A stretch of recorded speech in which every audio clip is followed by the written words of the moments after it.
views and opinions expressed in this program are those of the participants and do not necessarily reflect the views of BronxNet or the program underwriters.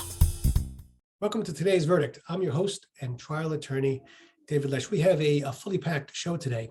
First up, we have a returning state senator, Luis Sepulveda, who's going to be on the show, talking about a bill that is being submitted to raise the salaries, the hourly wage at least, for home healthcare workers who work so hard and really are not paid enough. Next up, we have the new commissioner from the Department of Consumer and Worker Protection. She will be here on camera to discuss with us the recent settlement with respect to Berkeley College and the forgiveness of student loan of almost $20 million. And finally, I have a Lesch legal lesson for you. Make you watch to find out what it's going to be. So stay tuned. Today's verdict starts right now.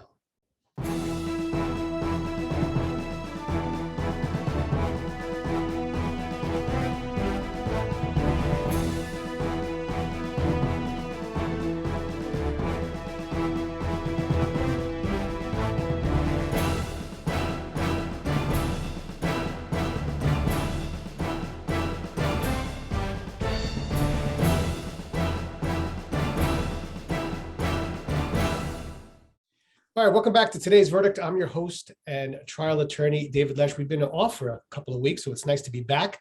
With us today is one of our friends with respect to our show, State Senator Luis Sepulveda. How you doing, State Senator, today? All right, doing well. Thank you so much. Really busy with the budget season, but a lot's going on up in Albany. I know that, and we always love when you come on and tell us a little bit about stuff that you've been working on. In particular, today, we're going to talk about the home care aides and what you've been able to do for them. I think the public will really want to hear about it. So why don't you tell the viewers about it, if you could? Sure thing. The home care industry is dominated predominantly by immigrants, communities of color, mostly immigrants from the Caribbean and certainly from the Dominican Republic. And so if you look at their salary, when you consider the work that they do, I mean, let's face it, they take care of our seniors, our disabled individuals that are the most needy. When you look at the salary and some of the rules that they have to abide by in terms of pay, it is almost they're working as indentured servants. It's a terrible thing. The average home care worker makes somewhere along the lines of $13 to $15 an hour.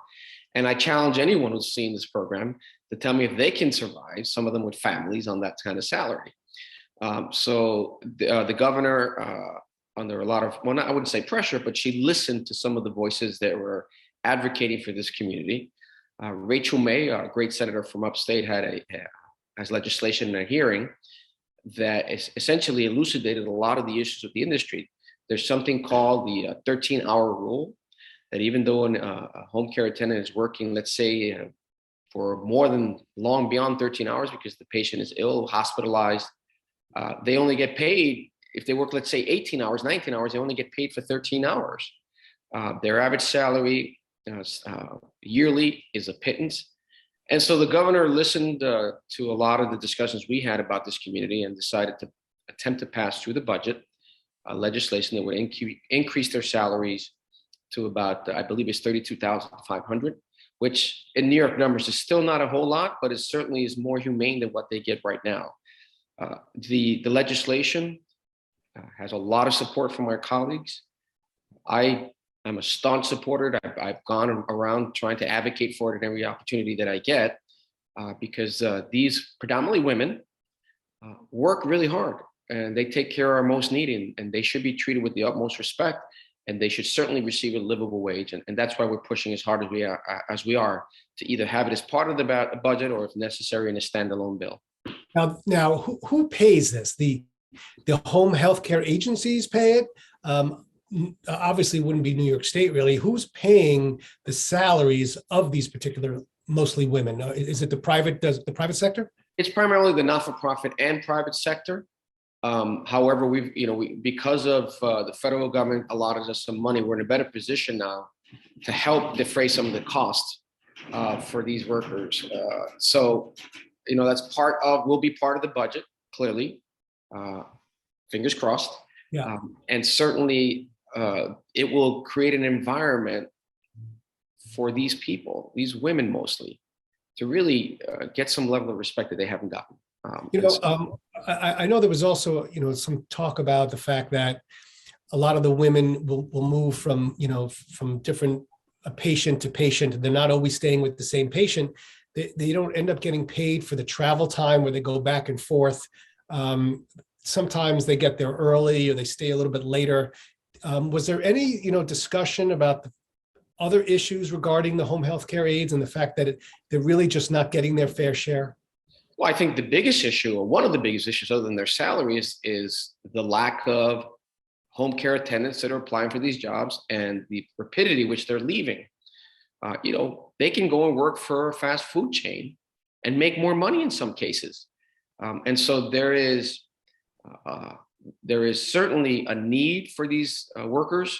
The industry is alarmed at the amount of individuals that are leaving the industry primarily because of the pay, because of the treatment, as you said. If one of their patients or clients is hospitalized for a long period of time, they don't know when they're going to get their next client. The level of disruption to their lives, to their livelihood, I don't think any of us would ever want to contend with that.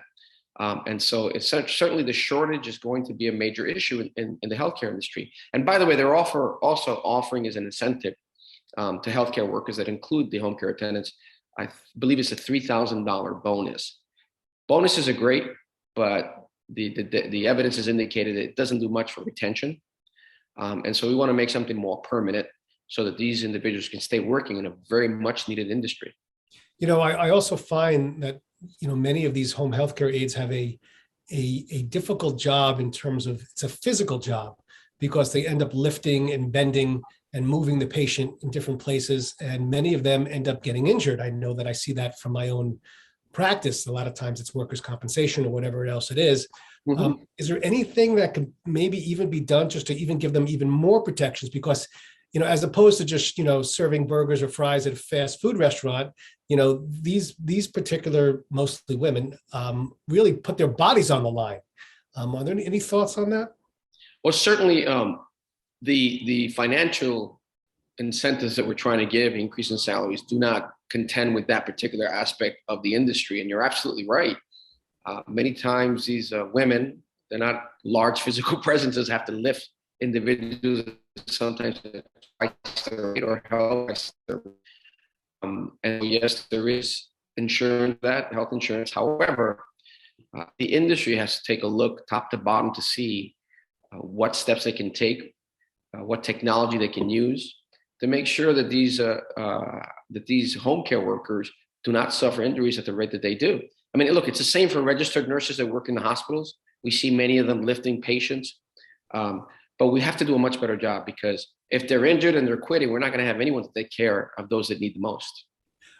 So how do you get the word out to the public in terms of explaining to them that we need more nurses, more home health care workers? I mean, our society, we're aging, and we definitely need people to take care of us. Family members are not always available. How do we get the word out to them, letting them know that this is a thriving industry and we need you? How does that happen? Because I know we need them more than ever. Well, David, that's part of the problem in government as general. People not really tuning in to a lot of the issues that are important to society. People not tuning into what their elected officials are doing. Part of that is our fault because it's our responsibility to make sure that we disseminate information as much as possible. And so part of what I like to do, and my colleagues like to do, we've been doing, especially when session began and the budget process began, is reaching out to our constituency, either through literature mailings, through social media, participating in workshops and virtual hearings and so forth to discuss the plight of the home care worker. Many of us have been doing that now. I mean, some of us for longer, but certainly since the budget season began this year. And a lot of credit has to go to Senator Rachel May. She had a hearing. There was a report prepared as a result of that hearing. And I invite anyone who gets a chance to look at that, where it really delineates in relatively simple terms many of the issues that exist in the home care attendant workspace envelope. It's a wonderful report that tells you, and if you read that report and you don't become sensitized to the plight, then you really don't have a heart. But certainly I encourage everyone to read it. What other things are you working on? I know you're always busy. What else do you have cooking? Well, I have sort of like my 4 or 5 pillars in budget. One is getting more money for education, clearly. The Bronx still has the lowest graduation rate and highest dropout rate of any county in the entire state of New York.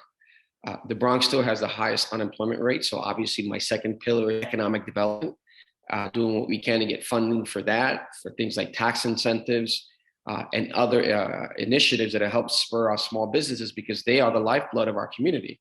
They hire more people than anyone else. Third is health. If anything, this pandemic has brought to the surface is the reality of our healthcare system in the Bronx. And it's completely baffling because the largest employer, non-governmental employer in the Bronx is the healthcare industry. Yet we are dead last, 62 out of 62 in terms of healthcare metrics in this county. That cannot continue.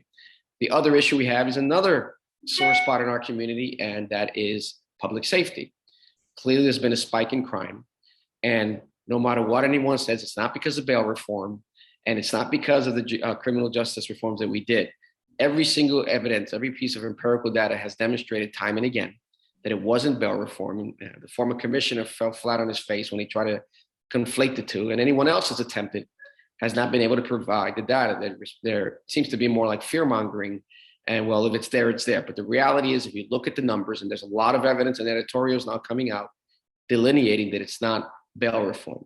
But I am working on the issue of public safety either way. Gun violence is a major problem in our county. And it's sad because guns aren't manufactured in New York. New York has some of the most restrictive gun carry law permit laws in the entire country. I've said it again, I'm really concerned about the Supreme Court case of the New York Pistol and Rifle Association versus Braun. You know that the makeup of the court now is very conservative, very pro Second Amendment. And I'm very concerned that they're going to relax the rules to obtain gun permits here in New York, and you're going to see even more gun violence. Most of these guns come from the South, places like Texas that are infiltrating here in New York. And if you look at the issue of gun violence in general, David, you'll see that there has been a 200% increase in gun sales since the pandemic started. The societal disruptions that the pandemic brought is what's caused, I believe, the issues that we have now with violence, mental health issues. But fortunately, we are now saying, let's invest more money in that issue, the issue of mental health and prevention of gun acquisitions. That's one of the good things that we've seen as a result of the pandemic. So public safety. And then lastly, of course, is the issue of affordable housing. Real affordable housing, not where you're using every medium income that was created by the federal government that really has no impact here in the Bronx. So those are my 5 pillars that I'm pushing for in proposed budget. It's all good stuff, Senator. We always appreciate when you come on back in maybe a month or two and give us an update if you would. I'll come on as often as you have me. We love it. All right. Stay with us. Today's Verdict has much more right after this.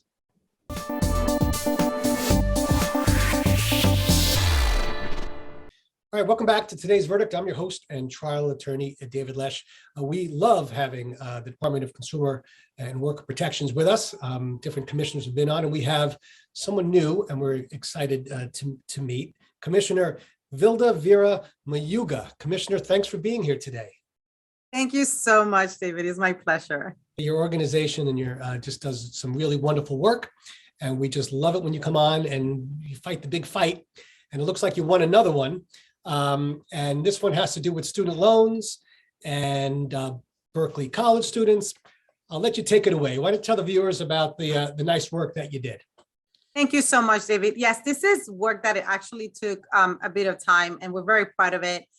We're hoping we send a message, not just to for-profit colleges, but also to students and families to make sure that they know what they're getting into. We know that education, it's power, right? I mean, knowledge is power. And we want to make sure that when our families are going to pursue that knowledge, they are not getting scammed and defrauded in their pursuit of that knowledge.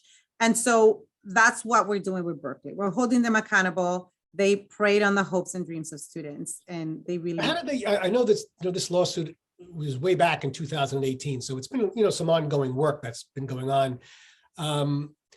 The college students, many college students have been taken advantage of, and just in general, the cost of college is so high.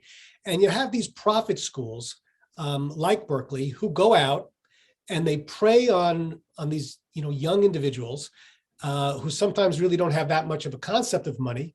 And they promise them everything in the world just to make them a student.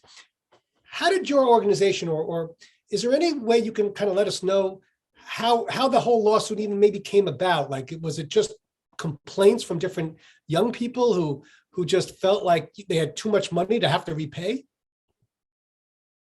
We're always paying attention to reports that get issued by different organizations as well, and studies that reflect an issue that we should be addressing. And that's basically what happened in this case.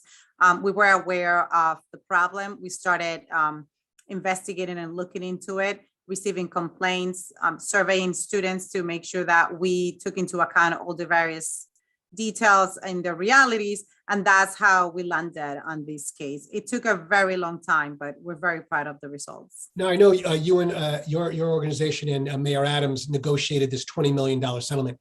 How did you come to that number? How did it take a couple of months, longer? How was that settlement? It's a big number. How did it come about? It's a big number for sure. And basically what we did is that, it's a settlement. So as you know, it basically means everybody's compromising. And the $20 million is basically the value of the debt that students owe to Berkeley still from the student loans prior to January 1st, 2019. We filed the case in 2018. So that's the date we settled on. And that's the debt that Berkeley is not going to be pursuing against the students. So the students will be getting, I guess, do they get a tuition refund? Is it a check? How does that work? And when can they expect to get it? Because many people are going to be watching this who are going to say, when do I get my money back? Absolutely, David. So the $20 million, that debt is just not going to be collected. So there's no checks received for that, in receipt that anybody should expect for that. But absolutely, if any of those students that fall in that category start receiving letters of collection or anything like that from Berkeley, they have to let us know. We want to make sure that Berkeley is complying with that piece of the settlement. Are there other schools around the city? I know this is also New Jersey as well with respect to Berkeley. They have a New Jersey campus. But are there other schools around the city that I guess your office is making sure doesn't continue to prey or doesn't prey on young students? Are you always looking for these colleges that take advantage? I remember being in the subway. There was always signs on the subway that said, come to this school. We guarantee you this. We guarantee you that. Low cost student loan guarantee. Is that how you sometimes get involved? Just word of mouth, or how do you see subway signs? How does it work really? And we're all consumers, right? We're New Yorkers. We're walking around the streets. We're taking the subway. We're seeing everything that people are seeing, and we have our knowledge. We're powered with our knowledge, right? Ourselves in the expertise in our agency. And when we see something, we look into it. So I don't want to decide disclose of any active investigations or things like that. But certainly, if people have concerns, they should report them so that we can look into them. And then, like I said before, if there's anything that we see ourselves as individuals or a report that gets issued by an organization that has done a study, we look into those as well. Okay. Can you tell us maybe some of the other work that you're doing? It doesn't even necessarily have to be with student loan or debt. Anything interesting that's going on in the agency that you're proud of? That I know you're new. You really just started, and we really congratulate you on the position. What kind of things do you think you're going to start jumping into? I think one important work that our agency does that it actually ties into the student loan debt is our financial empowerment. And that's one of the messages we want to send across. I mean, student loan, whether it's legitimate, legal, or not, we want to make sure that New Yorkers are powered with knowing how to handle their finances. I mean, that's an area that I think it's happening a lot, whether you are on the younger end or on the older end, right? It's going to be different realities, different things that you need to take into account. So we have our centers of financial empowerment, and we really want to motivate people to go to those and get the information that they need to help them. We've really helped countless individuals in saving lots of money because we help them, reduce interest with perhaps an account that they have, or learn even how to budget, right? Or, create a plan that is going to get them to that financial freedom that we all aspire to have, to get to, especially in a city like New York. So that's one piece in financial empowerment that I think we want to make sure all New Yorkers are aware of and take advantage of. We're in tax season, so we know that there's all these tax preparation services. We offer those as well. There's about a month left, right? I think in filing to file our taxes, and we want to make sure people take advantage of those free services. That's another piece that we are really trying to put a lot of emphasis on in the next month. And along with that is that some people don't file because they don't have to, but then they leave tons of money at the table, right? Because they actually may be eligible for certain credits and certain benefits from the federal government. We want to make sure that New Yorkers take advantage of those and don't leave that money on the table. It can make a huge difference. So those are things that I think relate to financial empowerment. As consumers, we obviously always trying to educate and make sure that residents have the information that they need to go out and about their lives and feel that they're getting what they, a good bargain or whatever they really were looking for. We don't have too much time, but let me just ask you one last thing. If somebody was watching today and they wanted maybe a tip or two as to what to do about a school, the school says, come to my school, we'll guarantee you a job. We promise that it's not going to cost you a lot of money. What would you say to someone who's watching right now and says, well, what do I do? Tip, David, all the time with almost anything is to don't rush. I think oftentimes we are in a hurry. We fall for things that we always say, if it's too good to be true, it is too good to be true. We need to be careful. We need to read. We need to ask questions.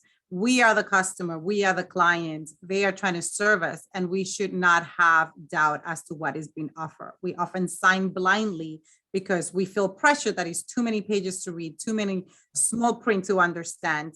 And people need to be mindful of that and understand that they should never be pressured to sign into a contract, especially when it comes to student loans. Those are incredible investments that we're making in our future, and we want to be mindful. Go to our website, follow our social media. We have tips on things that people can do and be reminded. Just follow us, because I think we'll use that to remind individuals of things that they have to keep in mind. Great. Well, Commissioner Mayuga, I want to thank you so much for coming on. We'd like to see you again, go over some more successes that you have, and just have a great day. Thank you so much. You too. All right. Today's verdict has so much more. Stay with us right after this.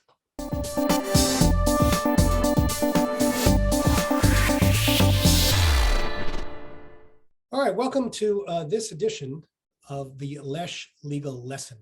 We had on our show this week a commissioner from the Department of Consumer and Worker Protections talking about a recent settlement with Berkeley College, a settlement of almost $20 million for student loan forgiveness. The college was preying on students and was advertising more than they really could deliver. And as a result of this almost 4-year lawsuit, $20 million eventually will be forgiven to many of these students who were preyed upon.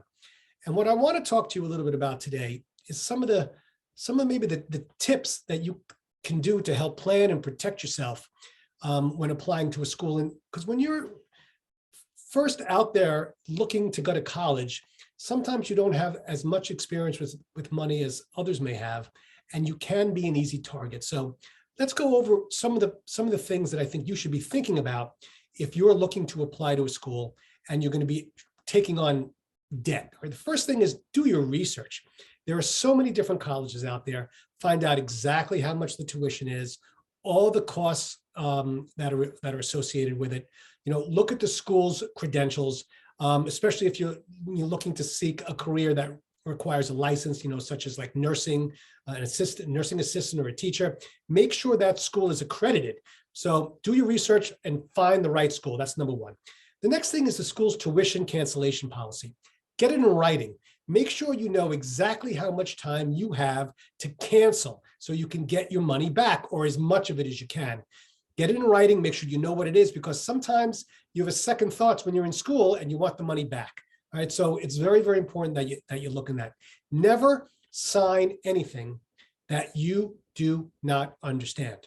If you don't understand it, get it to somebody who does. Get it to a lawyer, get it to a friend, get it to someone who will read it, the fine print, to make sure you really understand. And by the way, a lot of these tips are basically from the Department of Consumer Affairs. So they're all on point. They're really things that you really have to be taking advantage of. And I think one of the best tips I can give you, and this is very, very important, is that if it sounds too good to be true, if it seems like they're promising you the moon or the stars, and they're guaranteeing you that they're going to be able to get you a job, that's not the school for you, because colleges will never guarantee you a job when you get out. They know better than that. But sometimes colleges that are really looking for extra money, they will overpromise, and they'll send recruiters out to find you, to guarantee you things that you normally wouldn't think they could guarantee. So if it sounds too good to be true, like anything else, it is. So remember, read the fine print, make sure you bring it to other people so they can review it review it as well. Look at that cancellation in terms of tuition, because that's so important, and get the numbers in terms of the student loan. Find out what the interest rate is going to be. Sometimes it could be different. Find out how much you're going to have to pay, when you have to pay it back. And what about the hidden costs? These schools always have hidden costs, and it's tough out there. The world's expensive, and we don't want to saddle you with student loan debt that you can't get out for 10 to 15 to 20 years. You can't file for bankruptcy, because that's not going to get rid of a student loan. So you got to do your research. It's very, very important. All right. If you have anything you'd like me to discuss on a future Lesch legal lesson, just email me at davidlesch@bronxnet.org. I'll see you the next time. Do your research.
Okay, so that's all we have for today. I'd like to thank our guests for joining us, and of course you, the viewers, for watching. If you have an issue or topic you'd like to discuss on a future edition of Today's Verdict, just let me know.